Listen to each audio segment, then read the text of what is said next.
बिस्मिल्लाहिर्रहमानिर्रहीम।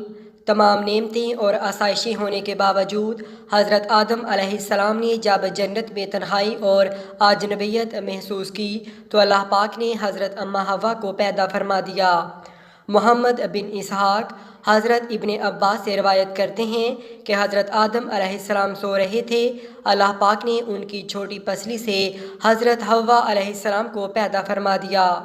जब हज़रत आदम अलैहिस्सलाम नींद से जागे तो देखा उनके पास एक ऐसी मखलूक लेटी है जो उनसे कुछ ज़्यादा मुख्तलिफ नहीं है।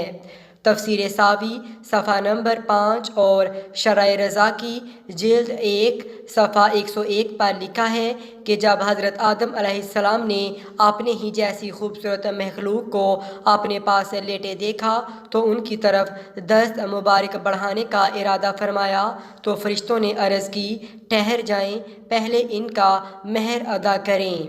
आप अलैहिस्सलाम ने फरमाया, इनका महर क्या है? फरिश्तों ने अर्ज़ की, इनका महर ये है कि आप हमारे सरदार मोहम्मद मुस्तफ़ा सल्लल्लाहु अलैहि वसल्लम पर 10 मरतबा दुरूद पाक पढ़ें। चुनाचे आप अलैहिस्सलाम ने दरूद पढ़ा और फरिश्तों की गवाही से आप अलैहिस्सलाम का हज़रत बीबी हव्वा अलैहिस्सलाम से निकाह हो गया। रवायत में है कि हज़रत आदम और हज़रत हव्वा 60 साल तक जन्नत में रहे, लेकिन इनको हक़ ज़ौजियत अदा करने का हुक्म ना था और ना बच्चे पैदा करने का। हज़रत आदम अलैहिस्सलाम और हज़रत हव्वा बड़े आराम सुकून से जन्नत में रहते रहे। इस अरसे में दोनों पर जन्नत के किसी भी हिस्से में जाने पर पाबंदी आयद ना थी सवाए शजरे ममनुआ के। शैतान अब इन दोनों का खुला दुश्मन था और अपनी सज़ा का बदला लेने के लिए बेकरार भी। इसकी शदीद ख्वाहिश थी कि ये अल्लाह के हुक्म की खिलाफ वर्जी करें। फिर शैतान ने इन दोनों के दिलों में वसा डाला ताकि उनकी शर्मगाहें जो एक दूसरे से पोशीदा थी बेपर्दा हो जाएं।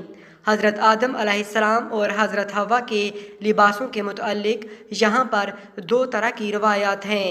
एक रवायत तो ये मिलती है कि जन्नत में इन दोनों का लिबास भी जन्नती था जिसमें इन दोनों के सिरों पर ताज भी था, जबकि दूसरी रवायत के मुताबिक इनके जिस्म जन्नती दरख्तों के पत्ते थे जिनसे इनके सतर एक दूसरे से पोशीदा थे। अब शैतान रोज़ इनके दिलों में वसवसे डालता और एक दिन कहने लगा, तुम्हारे रब ने तुम दोनों को इस दरख्त से इसलिए मना फरमाया कि कहीं ये फल खाकर तुम दोनों फरिश्ते ना हो जाओ या कहीं हमेशा ज़िंदा रहने वालों में से ना हो जाओ। शैतान की शैतानी और बहकावी वाली बातें सुनकर हज़रत हव्वा सोचने पर मजबूर हो गईं। आखिरकार शैतान की मसलसल काविशों और साजिश रंग ले आईं। इसने हज़रत हव्वा को फल खाने पर राज़ी कर लिया। एक दिन हज़रत हव्वा ने हज़रत आदम अलैहिस्सलाम से कहा कि हम इस शजरे ममनुआ का ज़रा सा हिस्सा खा कर तो देखें, आखिर वो क्या राज है जो अल्लाह ने हमें खाने से मना फरमाया है। शुरू में तो हज़रत आदम इसके लिए कतई तौर पर तैयार ना थे, लेकिन फिर हज़रत हव्वा के मसलसल इसरार पर बादले नखवास्ता वो भी राज़ी हो गए। खैर, हज़रत आदम और हज़रत हव्वा फल खाने पर तैयार हो गए और अभी पूरी तरह फल चखा भी ना था कि उनकी सतरगाहें एक दूसरे पर अया हो गईं, जिस पर दोनों ने परेशानी के आलम में जन्नत के दरख्तों के पत्ते तोड़ तोड़ कर अपना बदन छुपाया। अल्लाह ने दोनों को पुकारा और फरमाया, क्या मैंने तुमको मना नहीं किया था कि इस दरख्त का फल ना खाना और शैतान के वरगलाने में ना आना? ये तुम्हारा खुला दुश्मन है।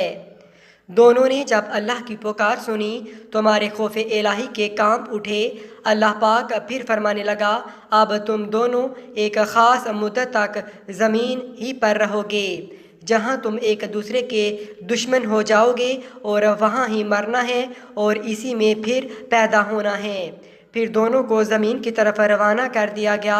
रवायत में है कि हज़रत आदम अलैहिस्सलाम हिंद जबकि हज़रत हव्वा अलैहिस्सलाम को जद्दा में उतारा गया। دونوں ایک دوسرے کو ڈھونڈنے لگے لیکن ایک دوسرے کو ڈھونڈ نہ پائے۔ حضرت سعدی لکھتے ہیں کہ حضرت آدم علیہ السلام جب ہند میں اترے تو ان کے پاس حجر اسود اور جنت کے درختوں کے پتے بھی تھے جن کو انہوں نے زمین پر پھیلا دیا۔ حضرت ابن عباس سے مروی ہے کہ حضرت جبرائیل علیہ السلام حضرت آدم کے پاس آئے اور گندم کے 7 دانے ساتھ لائے۔ حضرت آدم علیہ السلام نے پوچھا یہ کیا ہے؟ عرض کیا یہ اس درخت کا پھل ہے جس سے آپ کو روکا گیا تھا لیکن آپ نے تناول کر لیا تھا۔ فرمایا تو اب میں اس کا کیا کروں؟ عرض کیا ان کو زمین میں بو دیجئے۔ حضرت آدم علیہ السلام ایک طویل عرصے تک اللہ کی بارگاہ میں روتے رہے۔ ایک دن اللہ پاک کو حضرت آدم علیہ السلام کی گریہ وزاری پر رحم آ گیا تو اللہ پاک نے حضرت جبرائیل علیہ السلام کو بھیجا کہ آدم کو معافی کی خوشخبری سنا دو۔ حضرت آدم علیہ السلام خوشی سے سرشار بارگاہ خداوندی میں سجدہ سربسجود ہو گئے۔ پھر حضرت جبرائیل علیہ السلام انہیں لے کر مکہ آئے جہاں حضرت آدم علیہ السلام نے کعبہ شریف کی بنیاد رکھی اور حجر اسود کو کعبہ کی دیوار پر نصب فرمایا۔ پھر اس کے گرد طواف کیا۔ طواف سے فارغ ہو کر حضرت جبرائیل علیہ السلام نے انہیں جبل عرفات پر لے گئے جہاں حضرت حوا تشریف فرما تھیں، لیکن طویل عرصے کی جدائی اور حالات نے بہت سے جسمانی تغیرات پیدا کر دیے تھے، چنانچہ دونوں ایک دوسرے کو پہچان نہ پائے، جس پر حضرت جبرائیل نے دونوں کا تعارف کروایا۔ ناظرین، یہی وہ وقت تھا جب پہلی دفعہ آپ کو حیض بھی آیا اور اللہ پاک کے حکم سے پھر حضرت آدم علیہ السلام اور حضرت حوا کو کثیر اولاد ہوئی۔ حضرت اماں حوا کے حمل سے جڑواں بچے پیدا ہوتے تھے جن میں ایک لڑکا اور ایک لڑکی ہوتی تھی، جبکہ آپ دوسری دفعہ امید سے ہوتی تو پھر ایک لڑکا لڑکی پیدا ہوتے اور اسی طرح پہلے حمل سے پیدا ہونے والے بیٹے کی شادی دوسرے حمل سے پیدا ہونے والی بیٹی سے کر دی جاتی، یعنی ایک حمل سے پیدا ہونے والے بچے سگے بہن بھائی قرار پائے۔ ناظرین، یہاں آپ کو یہ بات بتاتے چلیں کہ اللہ تعالیٰ نے حضرت حوا کو خود ہی حضرت آدم علیہ السلام کی زوجیت کے لیے پیدا فرمایا تھا، اس لیے نکاح پڑھانے کی ضرورت نہیں تھی، بلکہ اللہ پاک نے فرشتوں کی گواہی میں حضرت حوا کو حضرت آدم کی زوجہ بنا دیا تھا۔